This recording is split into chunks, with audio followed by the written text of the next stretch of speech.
Hi everyone, my name's Alyza. I'm one of the physiotherapists working at Embodied. I have a background in sports exercise, physio, as well as musculoskeletal rehab, and I also have qualifications in strength and conditioning, and this is my colleague Mariet. Hi, my name is Mariet. I'm also a physio here at Embodied. I am a qualified physiotherapist from South Africa, and I also have a background in sports injuries, musculoskeletal injuries.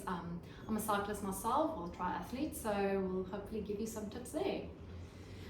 So I was one of the physios that volunteered last year at the Cardiac Challenge, just to support all of our cyclists in sort of recovery post-ride. And what Mariet and I thought we would talk to you about today is sort of how to make sure that you're getting the most out of your body while you're training, to make sure that you don't wind up with any little aches and pains sort of leading up to the ride that develop into injuries, as well as little niggles that might develop during the ride.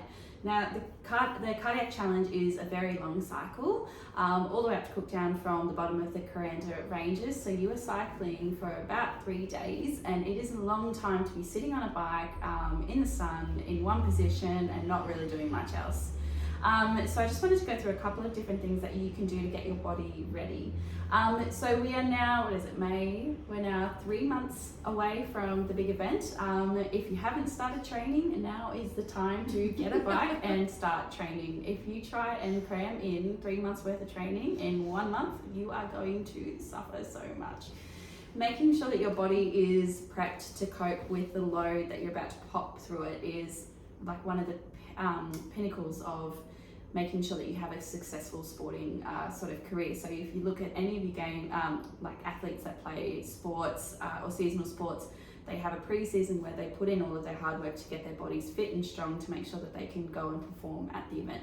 And cycling is no different. You need to make sure that your cardiovascular fitness is there, as well as your strength in your legs to make sure that you can get up and down the hills, and that the conditioning, so like being able to ride to that kind of elevation, being able to ride to that kind of pace is all sort of ready to go for the event, that you're not just kind of going in blind.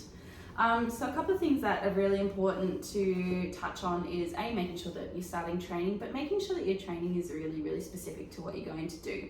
Now, it's not necessarily go out and ride all the way to Cooktown and back as one of your training events. That would be a bit excessive. But if you know what kind of terrain that you're going to be riding for, making sure that your training sessions do include some sort of similar elevation gain, as well as if you're worried that there might be a bit of headwind, practicing when it's a bit more of a windy day, as well as making sure that your body's ready to sort of cycle within those sort of temperatures. So there's no shade on the way up to Cooktown, there's nothing. Oh, no. Once you get past Mount Malloy, dry and sunny and hot until you get to Cooktown, which is day 3. So make sure that you're like conditioned to riding in the heat, because it can get quite hot. So it's really important to make sure that your body is conditioned. That's the first thing. The second thing that's super, super important is you strengthen your body and cross training. So, you know, our bodies are designed to move. We're designed to be able to do lots of different things. We're not sort of designed to sort of sit in one place and do the same thing over and over and over again, because it tends to create overuse injuries. So things that we see is sort of neck and shoulder pain, lower back pain. Some cyclists can get a little bit of knee pain or calf pain, or just very tight throughout the hips. So it's very, very important that you are supplementing some cycling sessions with either some weight training or some different form of cardiovascular exercise, such as swimming or running, depending on what you tend to enjoy. And also varying up sort of the intensity of the training. So making sure that you're not just doing long ride after long ride after long ride, that you might do like one long ride, a middle distance ride where you're looking to make it a bit more intense, and maybe a middle distance ride that's a bit slower and more based on your recovery. And then throwing in a couple of little weightlifting sessions in there each week to make sure that your muscles stay nice and strong, is also very, very important. And it also keeps you motivated. You can get really bored with training, so it's really, really important to make sure that you kind of keep it varying so that you can stay sort of on track to complete your goal of getting through the Cardiac Challenge. So we can do a bit of strength and conditioning here. That's one of the things that we offer, but definitely get yourself in touch with another sort of group of cyclists or a personal trainer at the gym, things like that. Super, super important just to make sure that you prep your body as best you can for the ride. Definitely. Yes, I didn't know all of this before I signed up for this challenge. It sounds like fun. No, so I am a cyclist. I've been cycling a few years, about 3 years. So I've been a novice and slowly getting into more cycling. I really enjoy it, but the one thing that's really, really important that I learned the hard way is a proper cycling pants. So get yourself good cycling shorts, and you can get them from any local bike store, but make sure it's got enough padding. Chamois cream, that's really, really important. Stock up on those, and you put them everywhere where the sun don't shine, so that you don't chafe and have saddle sores the next day. Honestly, that is the best tip I can give you. Besides that, when you do get your bike now, get a proper bike setup. It's really, really important. Like Alyza was saying, you can get knee pain, you can get back pain, neck pain, all of those. If your setup is not in the right position, you don't use the optimal muscles power, so you start compensating and you can get injuries, and then we're gonna have to sort that out for you. So rather prevention is better than cure. Also, the other thing that I do realize over the years of cycling is you're going to go on this trip, so make sure you pack it out on your bed or on the floor, and make sure you've got your helmet, you've got your glasses. It's really important to get glasses. If stones get shot up into your eyes, you don't want to lose an eye. You want to make sure you've got gloves. If you fall, hopefully not, you're always protected and you don't get scars. So also make sure sunscreen, and really apply it all the time. Like Alyza was saying, there's no shade, you're in the sun all the time. And then definitely hydration. Hydration is super, super important. Rule of thumb is basically 500 mils per hour. But you want to add something like an electrolyte or something in there. So we also have a naturopath nutritionist here, so she can also help you with that. But it's really, really important. You don't really realize how you dehydrate on the bike, because there's a little bit of wind coming and all of that. And before you know it, it's a 3-day cycle race, and you really need to be on top of your nutrition there. In terms of tips on training, so I've been training quite consistently. It's really important not to be the weekend warrior, just do nothing during the week and then jump on your bike over the weekend and quickly want to do a trip to Cooktown. You're definitely going to end up here with us. So it's always good for business, but we don't want that for you. So a very easy rule to remember is the 80-20% rule. So 80% of your training should be like aerobic training, really just to slowly build that up. And 20% is your hard, tough training, like really getting the hills there at copper load.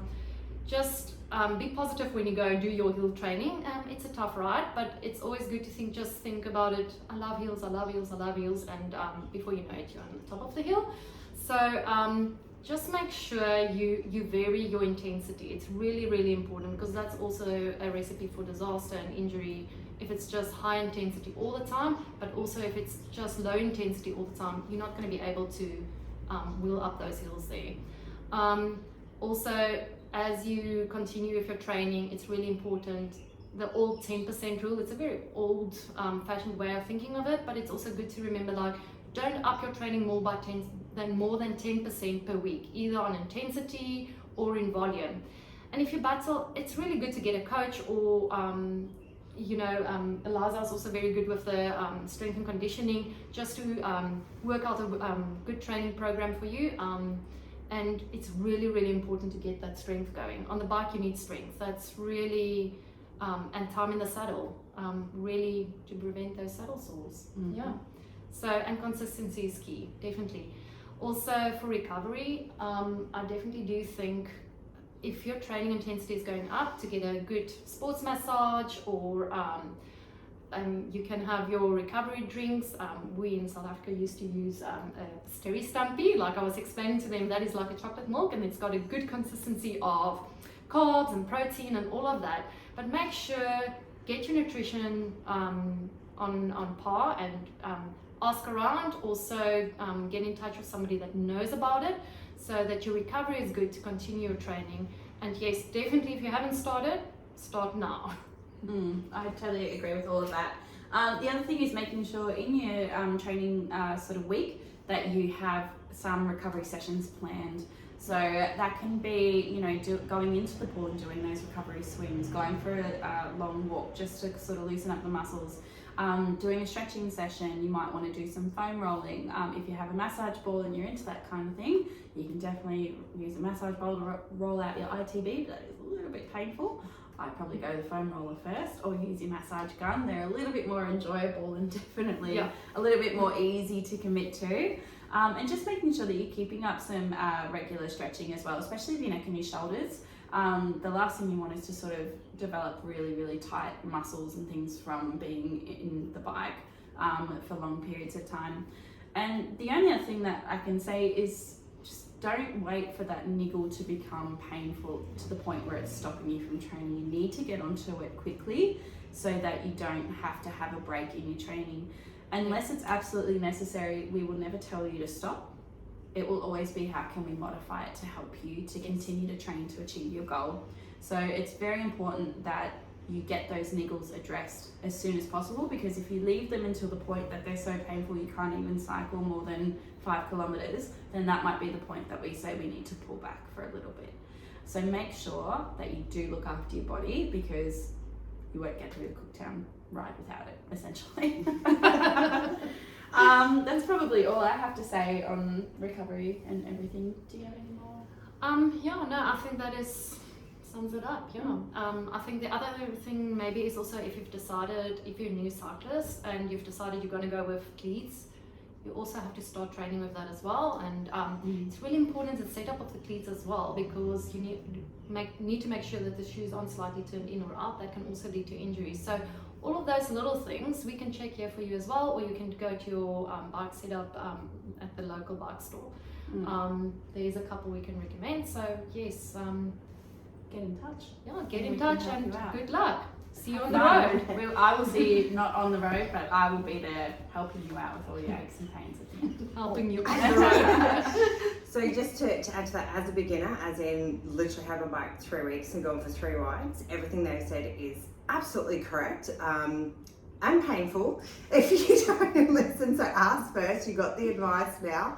Especially something that I didn't expect was my hands going numb. Quite embarrassing on my last ride.